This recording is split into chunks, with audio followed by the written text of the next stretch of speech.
Okay, all right. Well, let me say good afternoon, everyone. Well, I guess we got folks in Pacific time in California, so it's still good morning to you all. And we're still waiting for another one of our schools to get connected in. Unfortunately, they had a little emergency at the school. They had to evacuate the building, but there's nothing too crazy. They're heading back in, so we'll hopefully get to hear from them here and see them connect in shortly. But I want to welcome everyone to the Pro Football Hall of Fame. My name is Jerry Shockey. I oversee all the youth and educational programs here at the Pro Football Hall of Fame. We're extremely excited to have you guys take part in the series Heart of a Hall of Famer.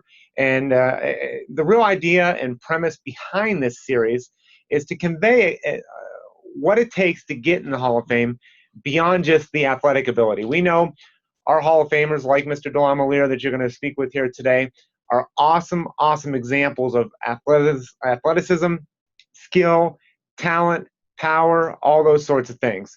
But it took a lot more than that to get enshrined in the Hall of Fame. It took character qualities, the six pillars that you guys are studying: trustworthiness, respect, responsibility, fairness, caring, and citizenship, and a whole lot more. It took to get enshrined in the Hall of Fame. And I got a little secret for you guys, and I don't think it's too much of a secret here, but these aren't character qualities being just great football players. These are character qualities to being a Hall of Famer in everyday life. So that's what we're excited to connect you with, one of the greats here in Pro Football Hall of Famer, Mr. Joe DeLamielleure. And before we go to his opening remarks and an introductory video of him, I'd like to just recognize the folks that are here participating and recognize the number of folks that help make this possible. First and foremost, our partners at Extreme Networks.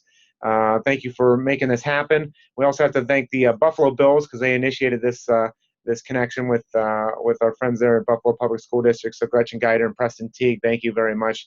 I know you guys aren't watching, but just got to give a shout out to them.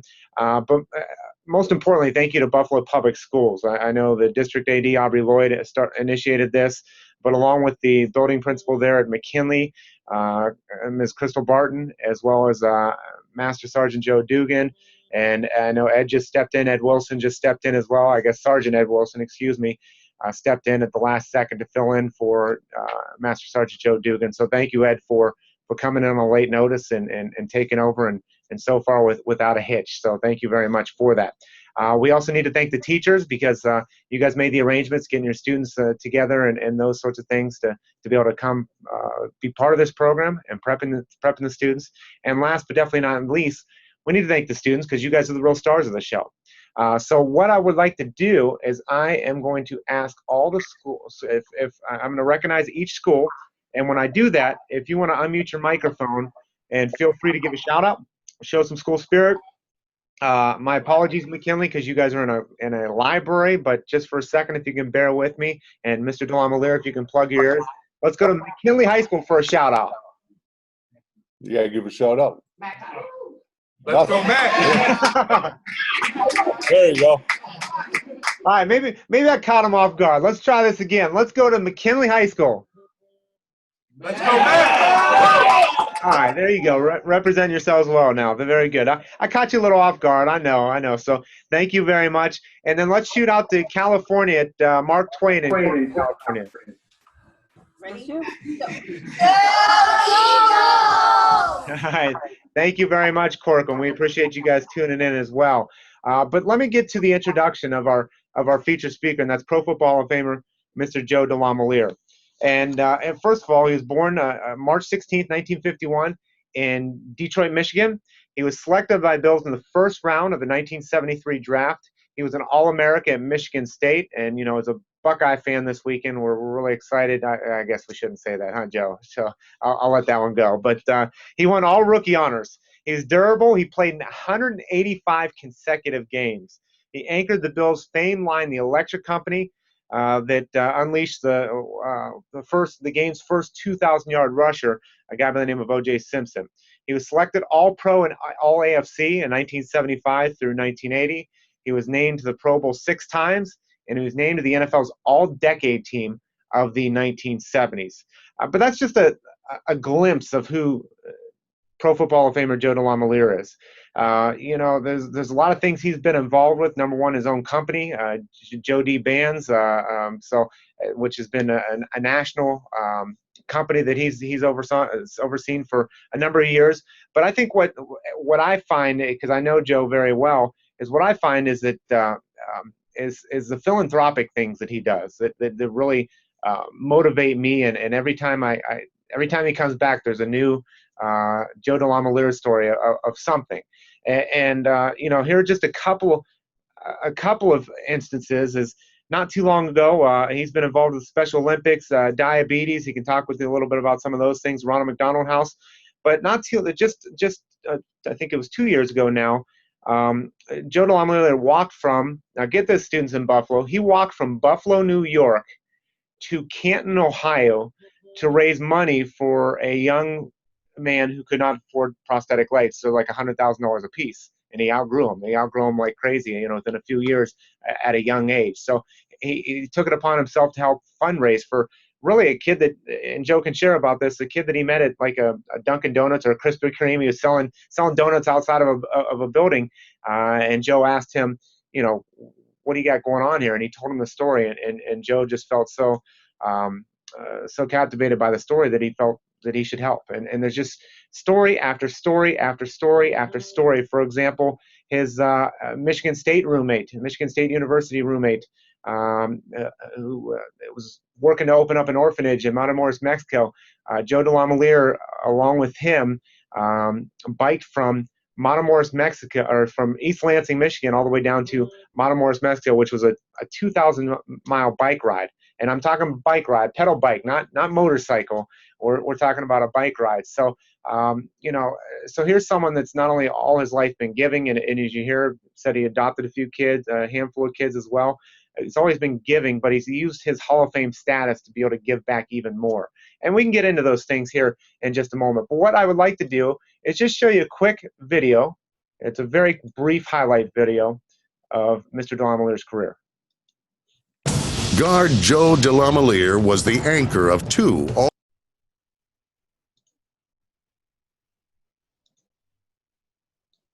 O.J. Simpson.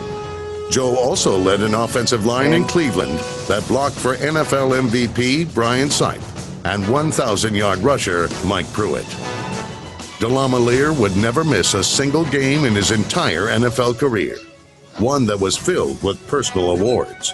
An 8-time All-Pro, he played in 6 Pro Bowls and was named the Offensive Lineman of the Year in 1975.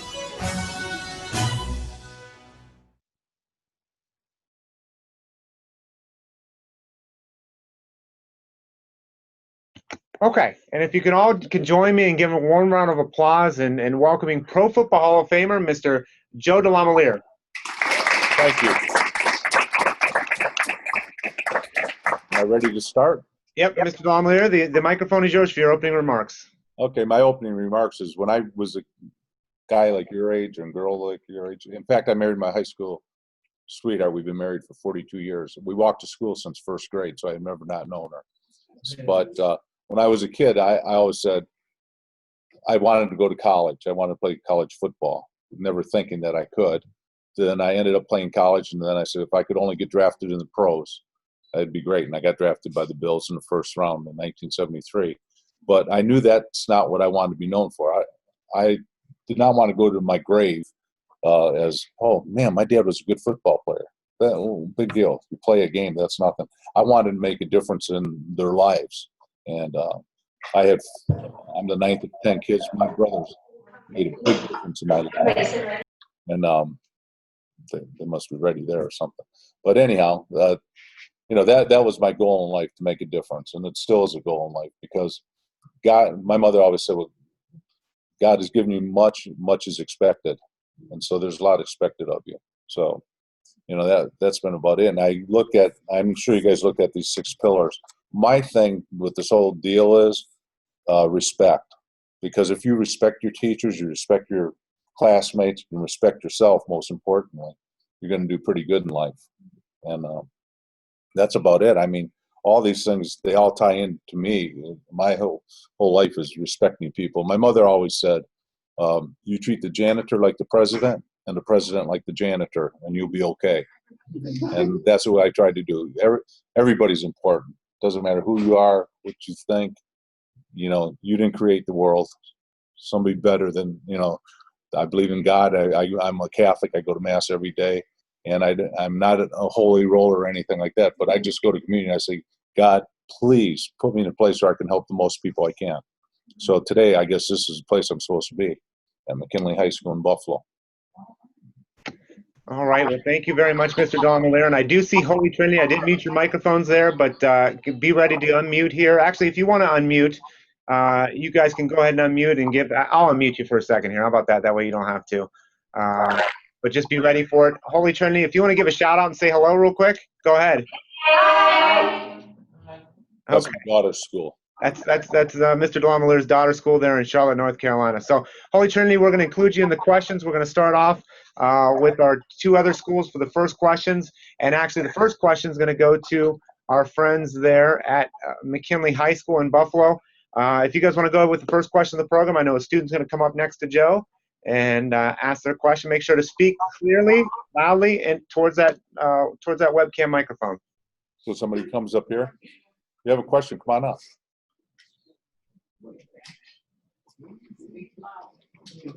There you go, man. Just stand next by him. You can see right here. Sit here. He's okay. Sit. Oh, he's a good-looking guy. Can you see him? There you go. Yeah, we can see him. What are some situations or events that took place in your life that you would say had a significant impact on your character? The biggest part of my life is that when I was growing up, my dad taught us how to work. I mean, when I didn't even go to kindergarten. My dad told us, you don't need that. And so he had a bar. So the bar was open at 7 in the morning. I go with him at 5:30 in the morning, put salt and pepper shakers. I'd fill those into mustard and ketchup. And know what he used to tell me? You don't need school. You're going to own this bar. I used to think, all right, Dad, I don't know if I want to own this. But what it taught me was that you have to get up every day and you have to do something, get better, to make yourself better. And every day what I learned out of being in a family of a lot of children is there's a pecking order in life. And you learn it young while you're in, well, we got something, a bucket going there, threw his question away. That's all right. But when you're in a big family, you learn pecking order. That's what I always tell everybody. Everybody's got a gift. There's 10 kids in our family. Everybody was different. Everybody had a gift. And so, that's the lessons I learned. The biggest lesson I learned in life is that somebody can offer something to everybody. And you get on a team, which is the school here. Everybody's got something where they can help somebody else, make them better. And I love your comment that you said before, Mr. DeLamielleure, is that you said with your mom was the ultimate leader. She, 10 children, one bathroom, no door lock, right? Yeah. My mother taught me teamwork. 10 kids, one bathroom, no lock. Certainly. Thank you, McKinley. Great question from the young man to start off the program. Let's go to Corcoran, California. If you want to unmute your microphones there. And Holy Trinity, be ready to unmute your microphones right after he answers this question.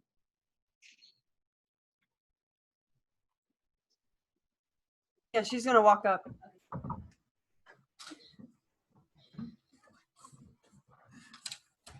Just gonna stay right here.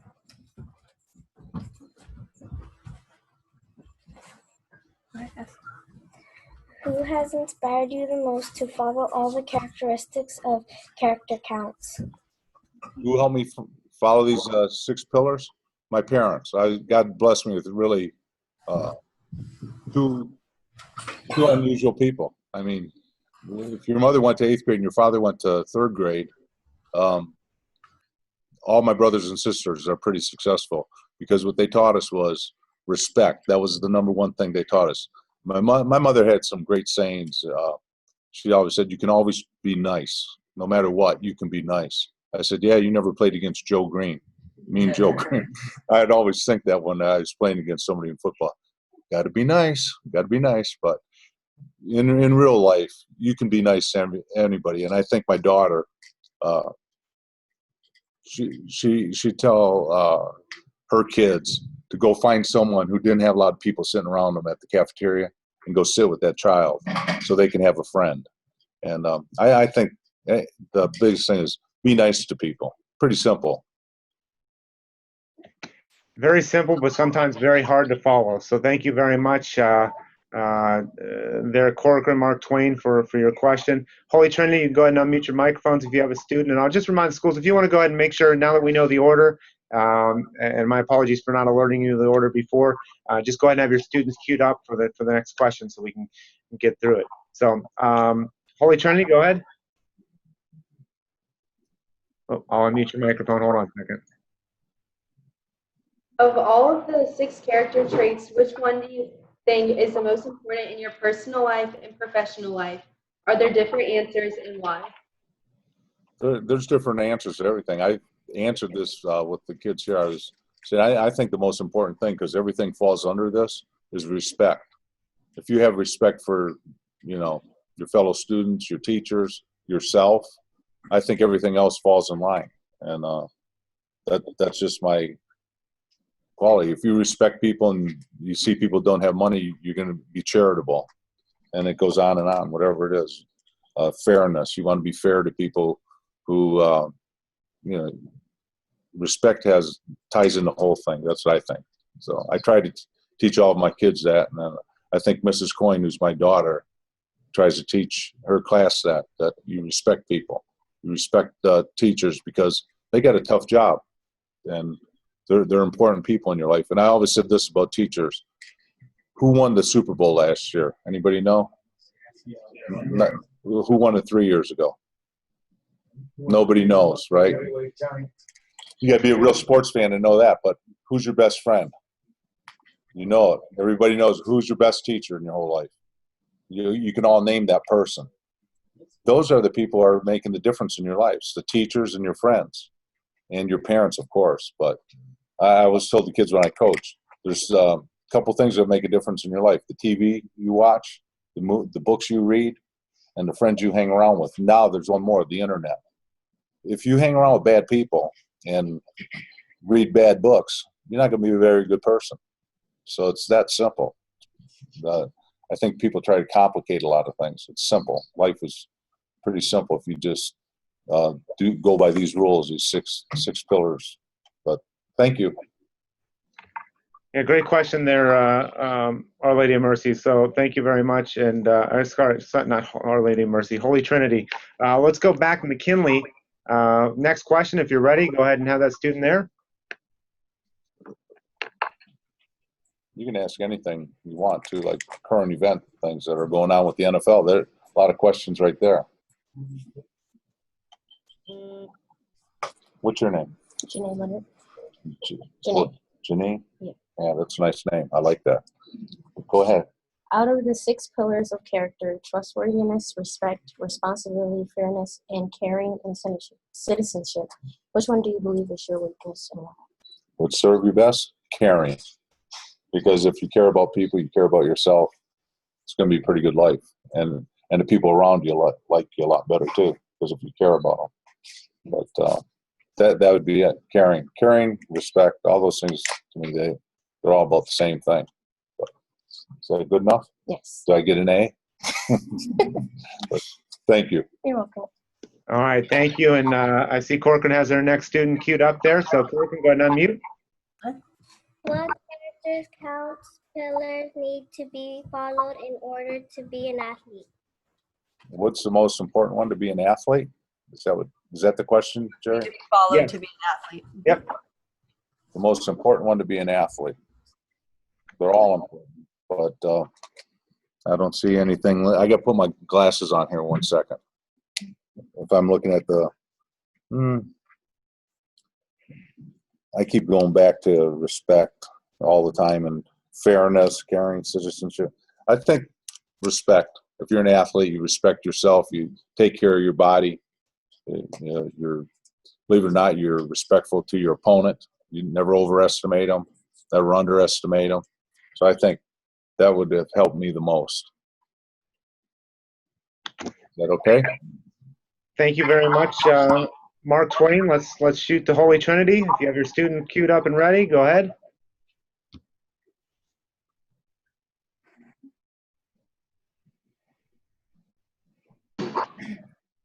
How important is character in winning a game? Character in winning games? means a lot. I mean, to me, when I was playing, character is really important, but also being a character.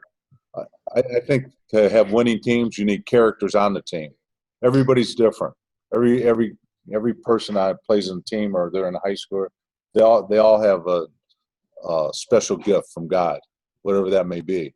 So I think I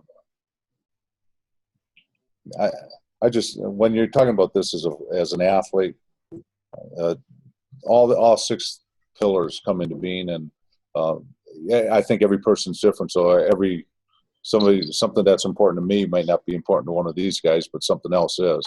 So fairness, that's one of them. Citizenship, all these things, caring about people. When you look at the NFL today, what's going on with a lot of the spousal abuse and everything, what's happening, in my opinion, is that they're not thinking about anybody but themselves when they do this. They're satisfying themselves, even though somebody might spank their kid or something. Sometimes people believe in that, but when you take it to the extreme, then you're really thinking about yourself. You're not thinking about that child. And the same with it. I mean, hitting a girl. My mother always said, if you ever hit a girl, you won't have to worry what's going to happen to you because your dad's going to take you out.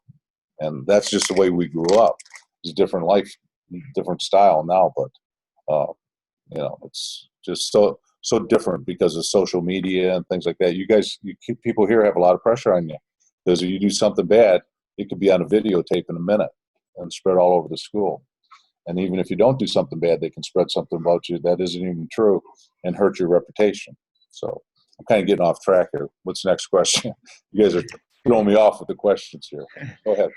Thank you, Joe. Well, I think you bring up a good point, but not only are there the negative issues that have happened, but a lot of times we tend to see those because that's what the media perpetuates, and you know that all too well, Joe. I mean, not personally, but just know in athletics in general. But there's so many wonderful things going on in communities across the country with NFL players and ex-players and alumni and Hall of Famers, and I kind of touch on this a little bit at the beginning. But can you share with them? I just think it's such an amazing story. I mean, you walked from Buffalo to Canton, Ohio. Can you tell them about that story just in a minute or two? Yeah, I'll be short because I know I tend to ramble. But I met a kid who was selling donuts at Krispy Kreme in Charlotte, and I asked him what he was doing. He said, "I'm raising money for prosthetics." And this is like 2 years ago. Prosthetics? Oh, that means you don't have any legs. I'm not the brightest guy in the world. So he stood up and he said, I grow out of these when I'm 18, and then once you're 18, you get no help from the government to buy your prosthetics. And he said, so I'm selling these donuts. How many donuts do you have to sell? He's told me some ungodly number, like 37,000 boxes or something. Oh, geez, oh man, I think I can help you. So I called Joe Horrigan at the Hall of Fame. I said, if I tell this kid I can walk from Buffalo, New York to Canton, Ohio, 213 miles in 10 days, will you publicize it? And we'll try to get people to donate. And we did, and that's what I did. And ended up the kid got a job with this prosthetic company. He's living in Oklahoma City now. And we raised quite a bit of money to get him some new legs. So you make a difference. I mean, that's not a big deal, but I like challenges. It'd be nice if I could write a check. I didn't make the money these guys make now. I'd like to write a check and give you guys 10 grand here. This will help you with school, but I can't do that because I don't have that kind of money. But I can do other things to help raise money. Same with our orphanage. Don't have money to, shell out $30,000, $40,000 for the orphanage. But if I bicycle a ride and ask people to give us a penny a mile, and we get lots of people, we raise $1 million by asking people to give us a penny a mile. That's pretty amazing. And people all over the country picked up on it because I'm in the Hall of Fame. And that's what I think is important about being in the Hall of Fame, to use it as a platform to help other people. And that's what I tried to do. So, students, I just wanted him to share that because every time you hear, you heard the stories of Ray Rice, Adrian Peterson's, and whatnot, but just know that that there are guys like Joe DeLamielleure and current NFL players like David Nelson, who has him and his brother adopted 9 Haitian boys, opened a house in Haiti. And adopted 9 orphans in Haiti and are raising them. So there's all kinds of wonderful, wonderful stories of guys doing awesome things in communities all across the country. So let's go back to McKinley there. If you have the next question, a student lined up, and then that means Mark Twain, be ready for the next. You're gonna be a basketball guy. How do you feel the leadership roles on the football field and in the real world are similar? Leadership. He said, "What's the leadership roles in the real world and sports?" Yes. They're similar because it's not what you do or what you say; it's what you do. And I just left Canton, Ohio, and there was a guy, Mike Mottler, he played with me at the Buffalo Bills, and he served 2 tours in Vietnam. And it wasn't anything Mike ever said to me, like, hey, go work out hard, do this. What he did in his life, he talked about his wife and 2 kids and their dog Magoo. I never saw him going into bars, running around. I saw him work out and really practice hard. He didn't tell me that, hey, this is what you got to do. I just watched him. I said, that guy's 26 years old and he's a rookie in the NFL. He's had to come down a different path than all of us.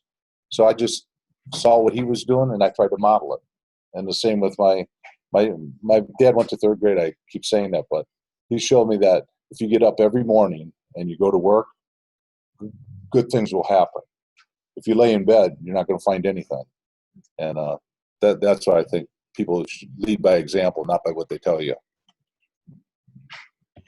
Thank you very much, McKinley. Great question there. And let's go Mark Twain and then Holy Trinity. Be ready. Have the next question lined up there.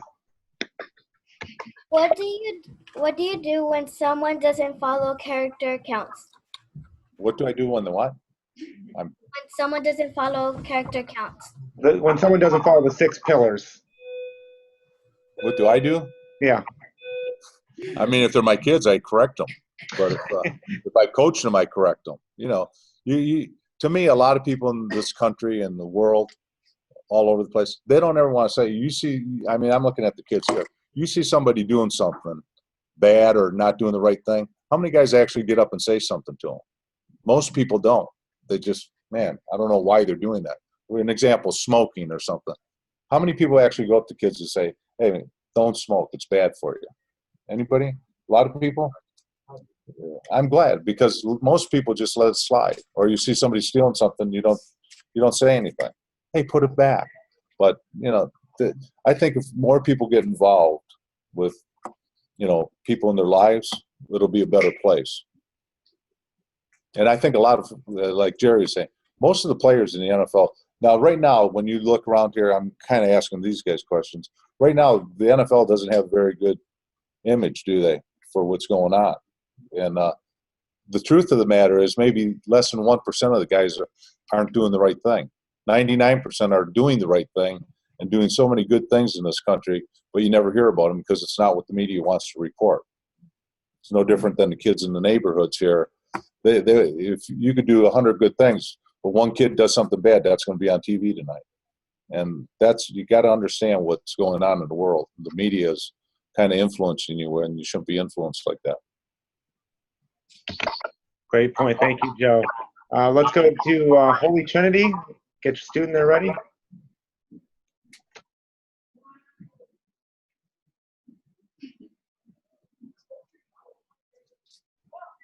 You were playing. Go ahead and repeat that because your microphone's still muted. I unmuted you. Okay. Do you think that there are currently more examples from the professional players now of core character than when you were playing? Say that again, because can you repeat that, Jerry? Or yeah, I can repeat it. Do you think players today show more core character qualities than players of your era? More character cores now? Yeah. Do you think that character is stronger or weaker compared to your generation to today's generation? I think the only thing that's really changed for all of us, all the kids here and everything, from when we were kids, your parents were kids out here, is that the social media reports everything. I mean, things are not as bad as you think. When I said I walked 200 miles to Canton, Ohio, from Buffalo, you would not believe how many good people came up to me. Hey, can I help you? What are you doing? Blah, blah. When we were riding the bicycle, people ride up on the road. Hey, what are you doing? I'm riding to Mexico trying to raise some money for an orphanage. Here's $5. It's the people in the streets, us, all these people here. I'm one of you. I'm not I'm not a multi-million-dollar football player. I made peanuts. But guess what? If all of us pitch in together, we'll make this a better place. And that's what we got to learn. And I think most of the football players of our era do that. And few bad apples spoil the whole, the whole bunch, or the bushel, whatever they say. Few bad apples can ruin everything. Thank you very much, Holy Trinity, for the great question. And let's go back to the student, Sarah McKinley. And here you go. I know you're a football player, linebacker.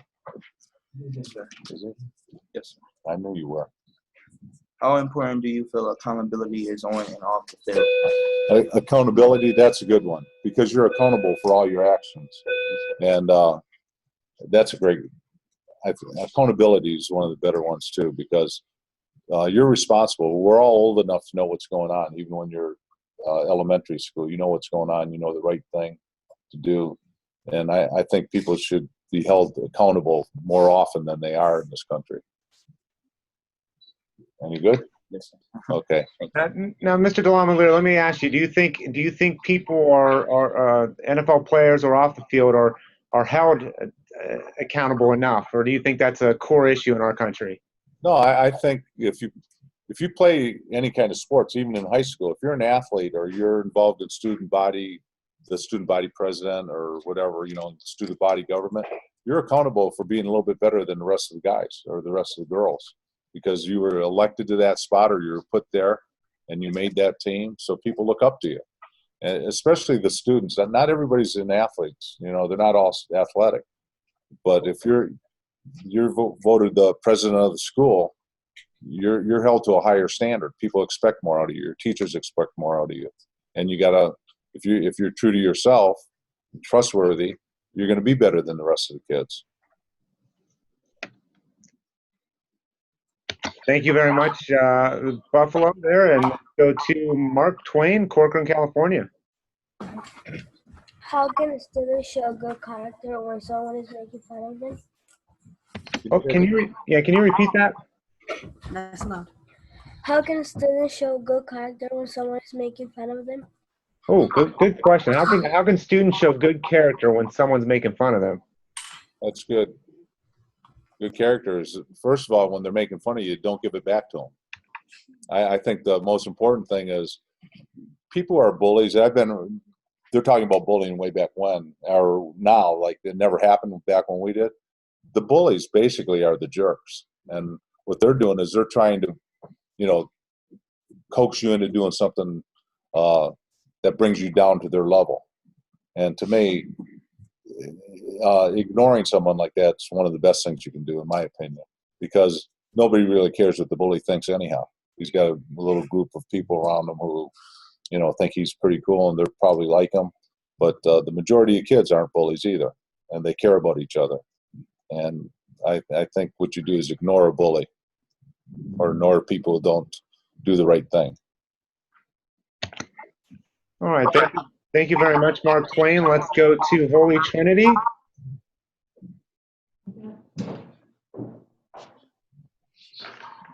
How often do you think the coaching staff talks to players about character as individuals and as a group? Can you repeat that? How often? How often does the coaching staff talk to the players about character as individuals and as a group? Well, I coached and I played. I coached high school for, 7 or 8 years, and I coached college for 8. And I really never talked to the guys about, I'm talking about me personally. I didn't talk to them too much about character. I talked about respecting each other, and I never actually ever used the word character. In all the times I played, I just thought that if you show them, don't talk about it, do it. As a coach, you're an example. As a teacher, as a principal, you're an example. And they know, kids know, and people know how you treat them, what you think of them. And what you try to do is, I tried to treat all the teams I ever coached, I tried to treat the guys individually. I tried to treat them. I always thought to myself, if I'm coaching like the boy here, he's got the Orioles on, I treat him like he's my son or my daughter. how I would want him treated as a father. And then I tried to treat that person that way because, you know, every kid you have as a teacher or a coach, you're responsible for. And that's one of the pillars of responsibility. And I'd always want them to think, I want them to think of me as a father or a brother or something like that instead of an authoritarian figure. So that's about it. Thank you very much, Holy Trinity. And let's go back to Buffalo, McKinley High School.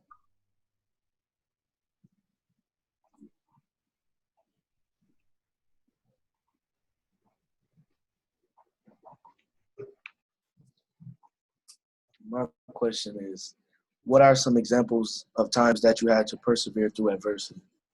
Persevere through adversity, me personally? Well, actually, I played for the Bills when we won 5 games in 2 years.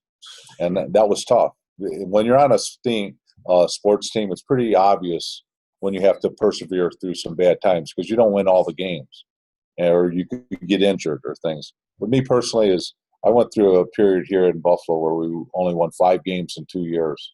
And my proudest moment as an athlete wasn't getting into Hall of Fame. There was an award called the Forrest Gregg Award. It was voted for by the players.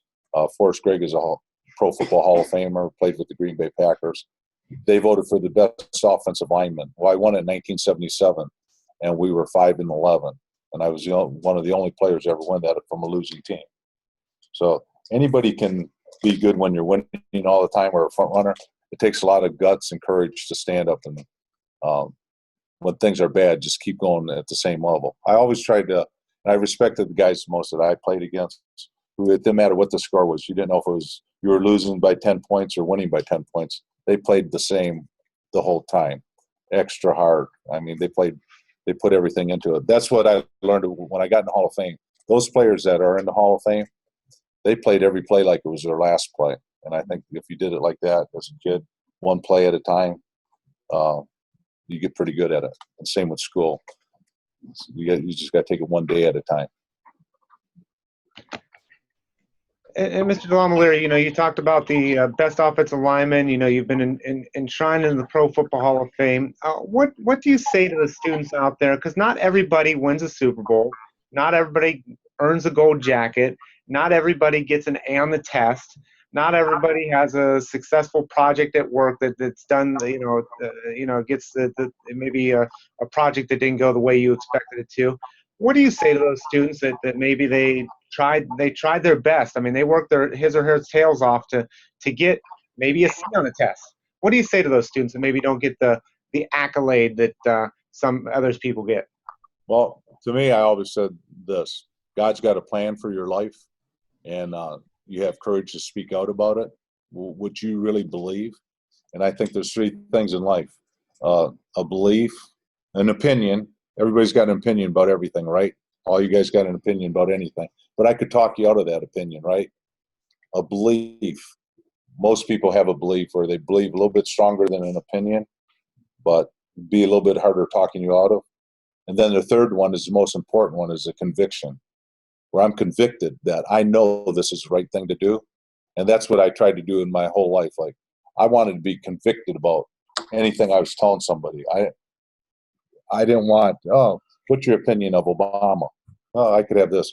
But I wanted to have a conviction about people. I want to know enough about them to be convicted, or my job, whatever it may be.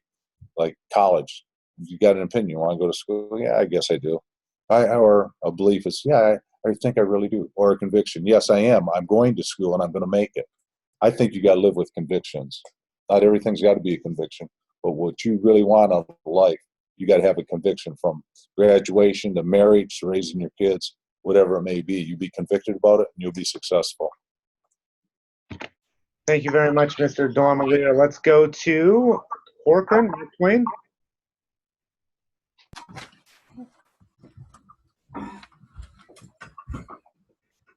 What jobs have you done? What jobs have I done? I've had lots of jobs. I mean, all kinds of them. Some I was successful at, some I wasn't. But the most important job I think I have is being a husband and a father and a grandfather. because I'm affecting a lot of people that way. And if I'm trying to do my best with those people, I'm doing the best in the job I have, whatever that may be. I always tell my kids, Allison will tell you this, there are hundreds of jobs. You're probably going to have 10, 15 jobs your whole year, but you're only going to get one chance to raise your kid and be married to somebody. You only get one shot at that. And, you know, you gotta do the best you can. Put everything you got into that. That's all I tried to do. And I got a kick, like people would say, you can't walk 210 miles and 13 miles in 10 days. You're 61 years old. I said, yeah, I'm going to do it. And I will do it, and I'll do it in 10 days. All you do is, if you believe in yourself, you can do just about anything if it's not unreasonable. I mean, I can't be a doctor or an astronaut. Even though I said I could be, I can't be. I'm not prepared for that.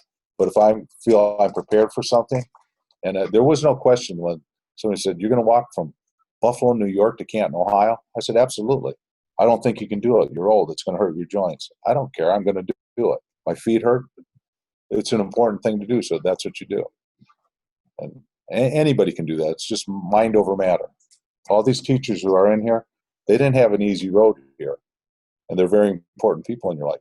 The teachers, they're the ones who are going to shape your life. And the society doesn't put a lot of value on teachers today like they should. I think a teacher's more important than any athlete. Okay, thank you very much, Mark Twain. Let's go to Holy Trinity.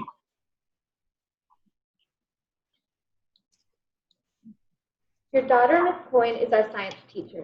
Did you ever have talked to her about character, as we think she is a great person of character and a great athlete? My daughter is a great character. That's true. And she's got a lot of character. And I've never really talked to her. You can ask Miss Coyne.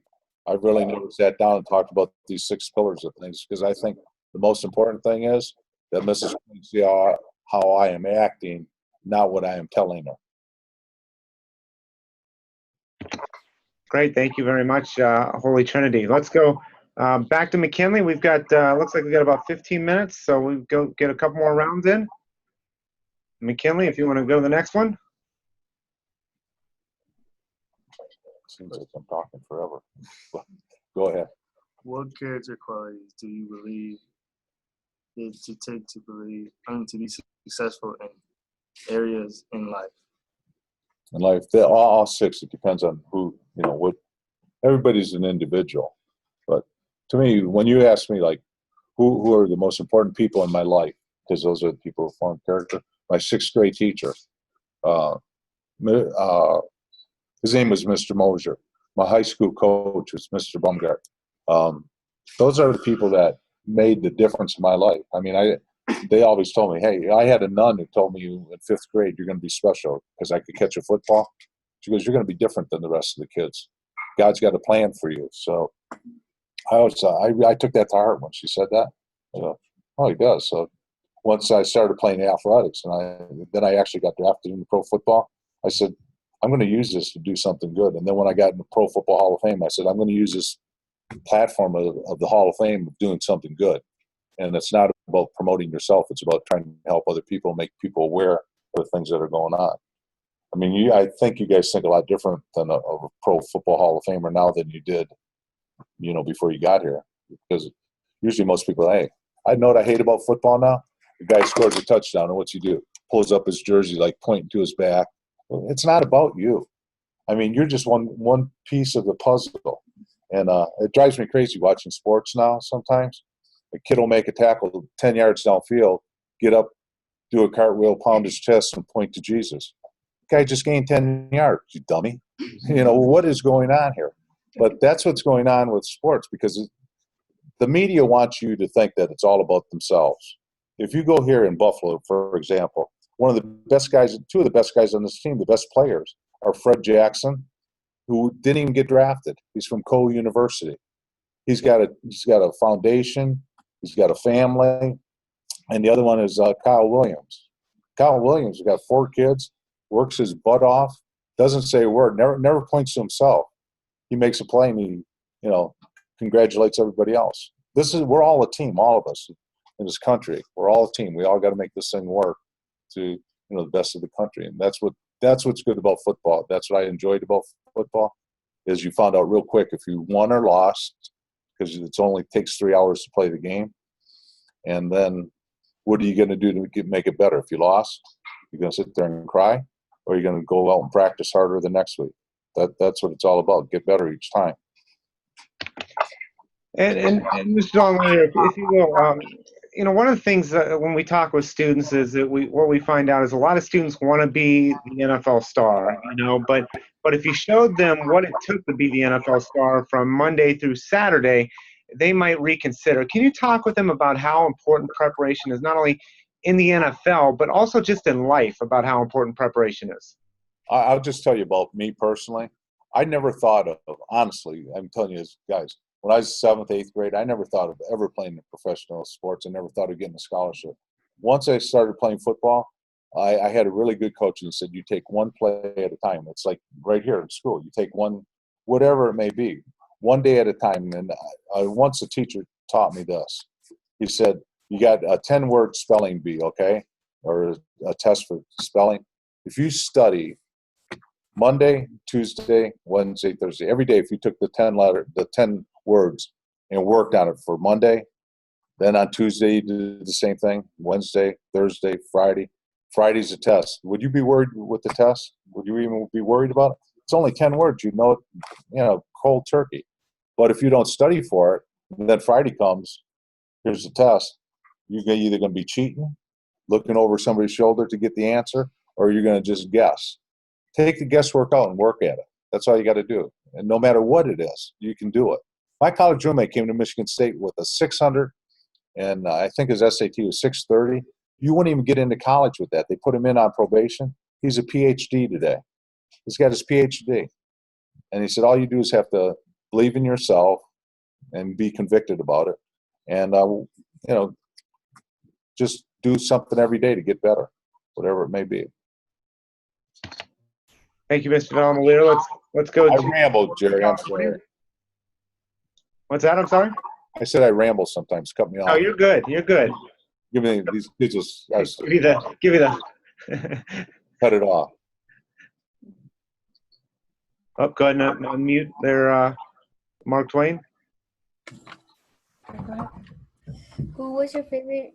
Who was your favorite teacher and why? My favorite teacher was Mr. Mosier. He was a 6th grade teacher because he took us to the zoo. He took us to a museum. He took us to a play. Those are things that I never, in my wildest dreams, thought I could do. I mean, we got to go to places where, because of so many kids in our family, we didn't have that opportunity. And I remember the first play I went to. It was like unbelievable. These people are singing and dancing and all this. They never did this in our neighborhood. I couldn't believe what was going on. And he's a guy who opened up a lot of doors to me, different doors. His name was Mr. Mosier. He's 80 years old. I still stay in contact with him. Thank you very much, Mark Twain. Let's go to Holy Trinity.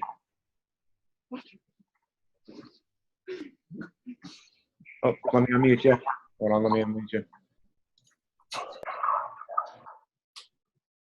What inspired you to be a professional football player? What inspired me to be a professional football player? Because I couldn't play baseball. I would have made more money playing baseball. I liked it. My older brothers played. 2 of my older brothers played, and they were kind of my heroes. So I wanted to be like them. So I started playing football, and then I got to be good at it. But like I said, it wasn't a plan of mine during my whole life. I just wanted to make the 8th grade team. Then I wanted to make the varsity team. Then I wanted to go to Michigan State and play. And I liked the draft. And once I got drafted by the Bills, I said, I want to play, and I'm going to play. And that was about it. It's something that happened every day by just working hard. And I want to rephrase that, too. I never worked hard in my life in football. I played hard. My mother and father, my teachers and all that, they work hard. Football's a game. And I got to play until I was 35. And Mr. DeLamielleure, thank you, Holy Trinity, for another question. If I can throw it in there again, is there a player today that you might share with these students that either you know or you've heard stories about that you think exemplify as a good example of these 6 pillars? The one that I just think he's the most outstanding player I've seen, other than guys I played against, is a kid today. Most people won't even hear of him. Maybe in Buffalo they will. Kyle Williams. He was I think he was a seventh round pick from LSU. And Fred Jackson also a free agent. Both those guys are people that, you know, I know the Hall of Famers look up to Kyle Williams. I should tell everybody about him, watch him. And the guy just plays his butt off. Every play, he never takes a play off.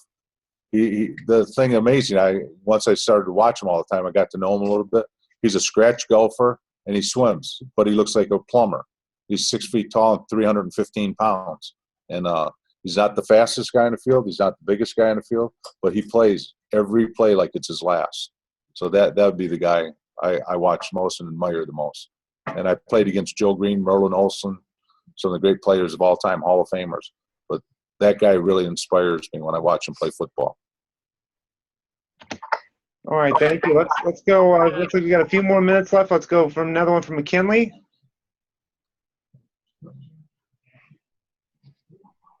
I'm punishing you guys. I'm talking too much.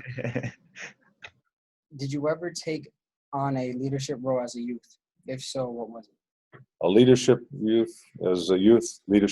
role as a youth. I was on student council and all that stuff when I was in high school and grade school. And, you know, I just kind of tried to be myself. I didn't try to be somebody I wasn't, and whatever that may be. So I remember this, that when I went to school, you guys would really like this because I see some of the guys are getting tired here. When I got to 7th grade, my dad owned a bar and we had to go clean it up at 2:30 in the morning. And then we come back at 5:30 and wake him up because he opened it at 7.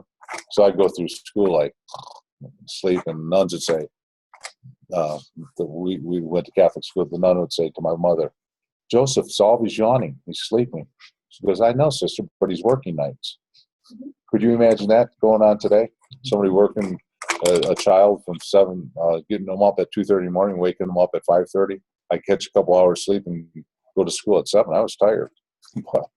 That's how I grew up. But you can do things different times, I guess. But try to find a little humor. These guys are getting sleepy here. But you have to tell them one of your Joe D jokes there. Okay, I'll tell you, Joe D. I always got a good joke. Okay, a man and a wife, they're sleeping in bed. About 3 o'clock in the morning, the lady wakes up. She goes, "I heard somebody at the front door." And the guy said, "Oh, you're sleeping." No, it couldn't be. Then he laid down. They both laid down for a second. Then there was a doorbell again. He goes, "Oh, my God, there is somebody there." So he goes up and he goes downstairs, opens the door. Who is a drunk? And the guy said, "Hey, could you give me a push?" He said, "Get out of here. It's 2:30 in the morning. I'm not going to give you a push." So he shut the door, went back to bed, and his wife said, "Hey, who was it?" And he said, "Oh, some drunk who wanted a push." And she said, "Are you going to go give it to him?" He said, "No, I'm not going to go give him a push." She said, "Don't you remember a couple of years ago when we needed a push and we went to the farmer's house and he came out and pushed us and we got out of there?" He goes, "Oh, yeah, you're right." So he got dressed, went down outside, opened the door, and said, "Hey, where are you?" Asking the drunk where he was. Couldn't see him anywhere. He said, "I'm back here on the swing set." I got a good laugh from these. Here at McKinley, we got to explain that joke. So let's go to Mark Twain for a last question from him. One last question from Holy Trinity, and we'll close out the program. Now we got a little life going. I bet you Miss Coyne is just shaking her head right now. Yeah. Dad. Yeah. Allison, I'll tell them I got one more joke for this. They want a joke? I'll give them a good joke. We'll wait till after the program. What are your hobbies? My hobbies? I work out all the time. Honestly, that's my hobby. I love working out, and I play with my grandchildren. I got 11 of them, and we have a good time. And I am a practical joker, as you can. My daughter will tell you, I'm being way too serious today. We always play practical jokes on each other. That's my hobby. Try to bust my kids' chops. All right, thank you. We'll go to Holy Trinity for the last question of the program. Be Mrs. Coyne. How old were you when you decided that you wanted to play football? How old was I when I really wanted to decide? I was in 5th grade, and I started playing. That's when I started playing. But I only wanted to make the 5th grade team. That's the point. I never thought of playing professional football when I was in 3rd grade or 4th grade. It's too far away. I want to do something that's, what I can control. Right, and Mr. DeLamielleure, I mean, you've shared a lot of different things. Is there anything today that you would like to either reiterate that you've talked about, or anything else you'd like to share just to close out the program?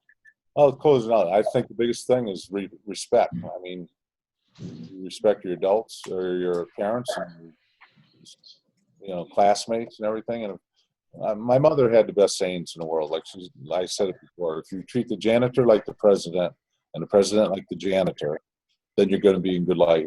You're going to be well. Your life will go well. And if you try the best you can, that's all you can do. I get a kick out of it. Buffalo lost a horrible game yesterday, the Bills. Everybody acts like it's the end of the world. What are the Bills going to do? The players, what do you want them to do? Go cry? They got to get up, go to practice the next day, and try to beat the Dolphins Thursday. And that's what I liked about sports. But that's what's unrealistic about sports. Sometimes you don't get second chances. In football, you always got next game. But, that was a fun part of sports, and that was my hardest adjustment from sports too. Is sports is over in 3 hours. You guys are going through all this stuff right now. You don't know what you're going to do, how long it's going to take you to get to college, and all those things. It takes time. All right, students, if you would join me in unmute your microphones for a second and join me in giving a warm round of applause to Pro Football Hall of Famer, Mr. Joe DeLamielleure.